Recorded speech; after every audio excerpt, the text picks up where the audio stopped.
The night was quiet, too quiet. Officer Daniel Reyes was on routine patrol through a peaceful suburban street when his radio crackled and reported a disturbance from Maple Lane. It was nothing major, a noise complaint. But something about the address made him pause. It wasn't on his usual beat. Still, he turned the car and drove down the street, unaware that he was about to meet someone who would change the course of his life.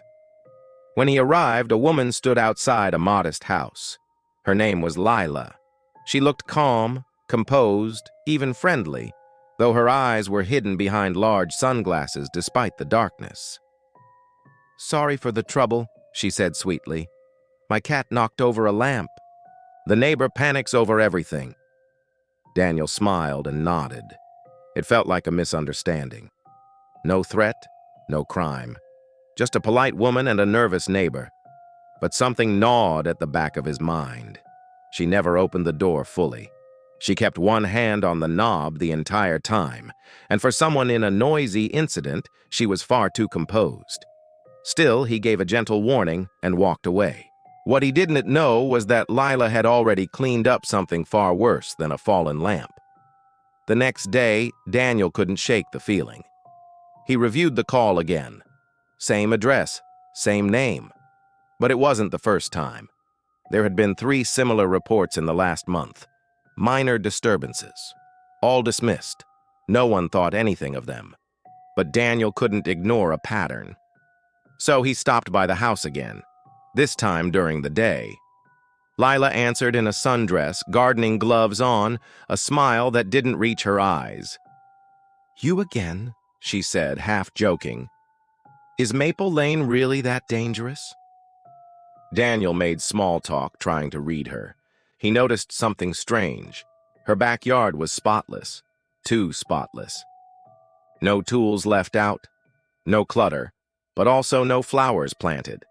Just dirt, freshly turned soil with nothing growing. She claimed to love gardening, yet the earth was bare. She changed the subject quickly, invited him in for lemonade. He declined politely.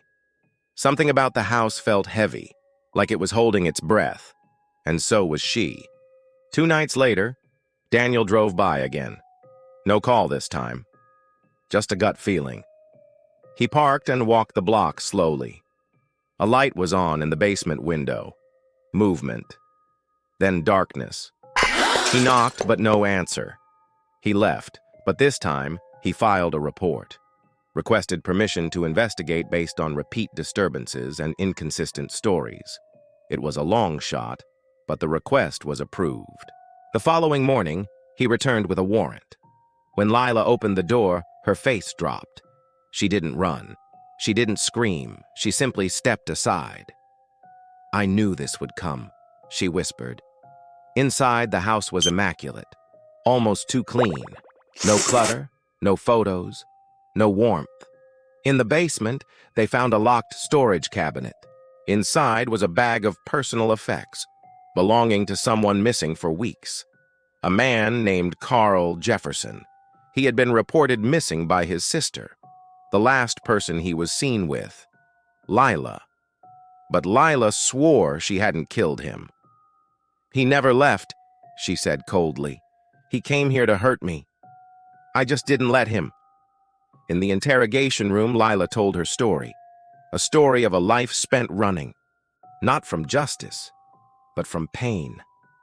Carl had once been her husband, years ago. Their marriage was violent, twisted, and full of secrets. She had escaped, changed her name, moved states, tried to rebuild. But he found her. He always found her. When he showed up last month, she panicked. She begged him to leave, but he refused, threatened her. And one night, things escalated. She hit him. Harder than she meant to. He fell, hit his head. The silence that followed was worse than all the yelling before it. She didn't know what to do, so she buried him. She covered the truth, not out of hatred, but out of fear. Daniel listened quietly. He didn't see a monster. He saw a woman who had been cornered for too long. The law was clear, but life rarely was. She wasn't dangerous. She was desperate. She didn't want to kill. She wanted to live. The case made headlines. Woman hides husband's body under garden. The media painted her as cold, heartless. But Daniel couldn't see her that way. During trial, her lawyer presented evidence of past abuse, hospital records, police reports, old restraining orders. The jury deliberated for hours. In the end, Lila was convicted, not of murder but of manslaughter and evidence tampering. A lighter sentence than expected. Still, she would serve time. As she was led away, Daniel stood in the hallway watching. She paused, turned, and smiled. Not with joy, but with peace. "Thank you," she mouthed. Not for the punishment, but for the truth, for being seen. Months later, Daniel returned to Maple Lane. The house had a new owner, the garden was blooming, life moved on. But he never forgot the woman who hid a deadly secret, not out of evil, but out of survival. And sometimes, survival comes at a cost no one sees until it's too late.